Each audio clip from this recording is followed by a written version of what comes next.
Avez-vous déjà réfléchi à la profondeur de l'œuvre de Jésus à la croix? Beaucoup de chrétiens, qu'ils soient nouveaux dans la foi ou expérimentés, ont du mal à saisir pleinement ce que signifie que tout est accompli.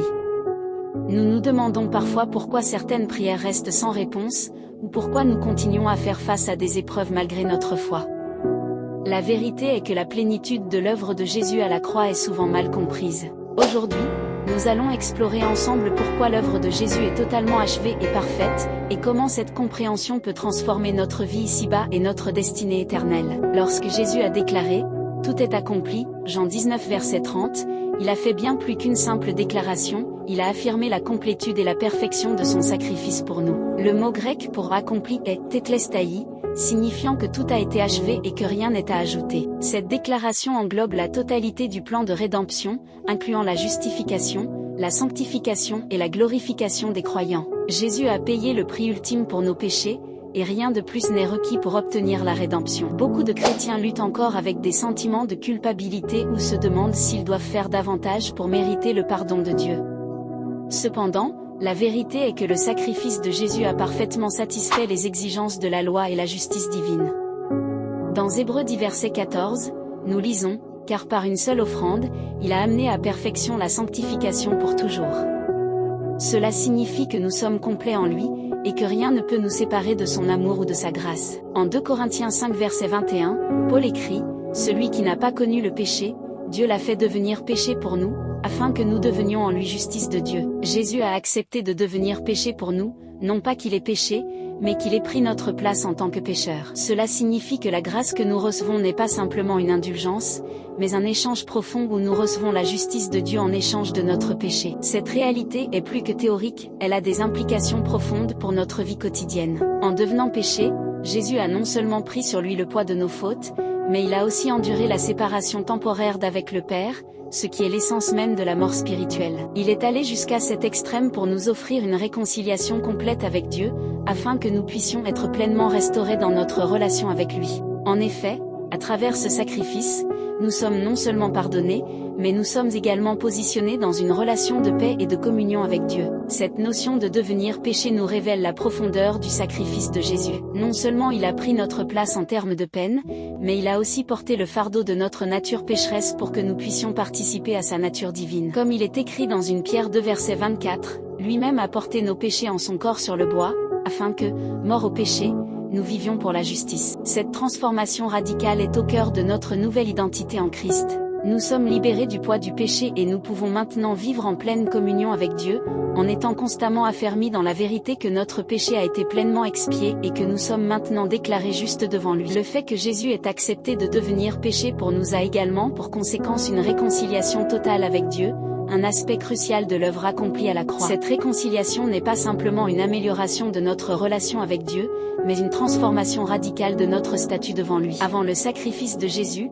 l'humanité était séparée de Dieu par le péché, mais en Christ, nous avons maintenant accès direct à la présence divine. La réconciliation ne se limite pas à la simple restauration, elle inaugure une nouvelle relation basée sur la grâce et l'amour inconditionnel de Dieu. Comme le souligne Éphésiens 2 verset 13, « Mais maintenant, en Christ Jésus, vous qui étiez autrefois éloignés, vous avez été rapprochés par le sang du Christ. » Cette proximité nouvelle avec Dieu nous permet non seulement d'expérimenter sa présence dans notre vie quotidienne, mais aussi de vivre avec une assurance renouvelée et une confiance totale en sa bonté et sa miséricorde. En comprenant pleinement cette réconciliation, nous réalisons que notre vie chrétienne est fondée sur une relation d'amour et de grâce, plutôt que sur une série d'efforts personnels pour mériter la faveur divine. Croire en Christ ne se limite pas à recevoir le pardon des péchés, c'est également entrer dans une nouvelle dimension de vie en Dieu. Tout d'abord, nous sommes justifiés, ce qui signifie que nous sommes déclarés justes devant Dieu. Cette justification est le fondement de notre paix avec lui. Romains 5 verset 1 nous assure, « Ayant été donc justifiés par la foi,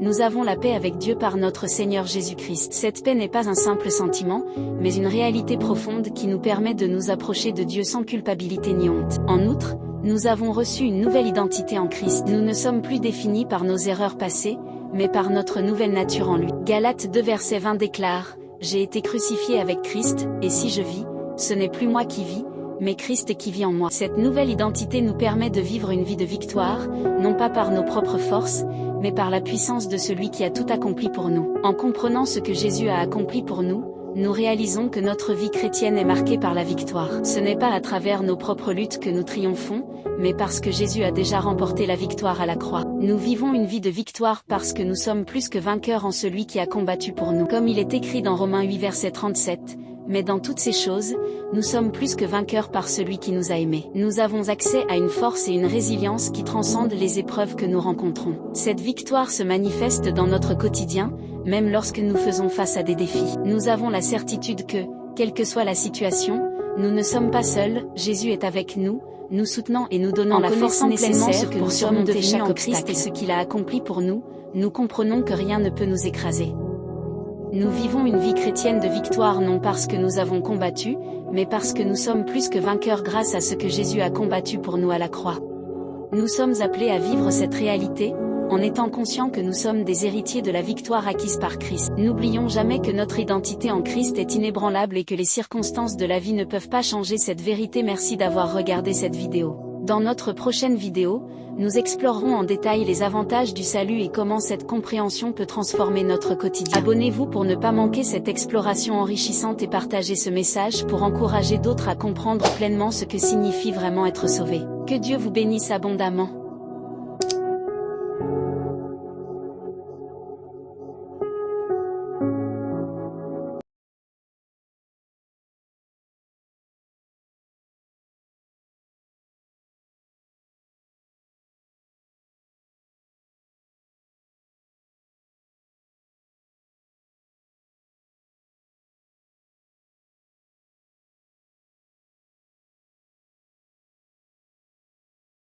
Que Dieu vous bénisse abondamment.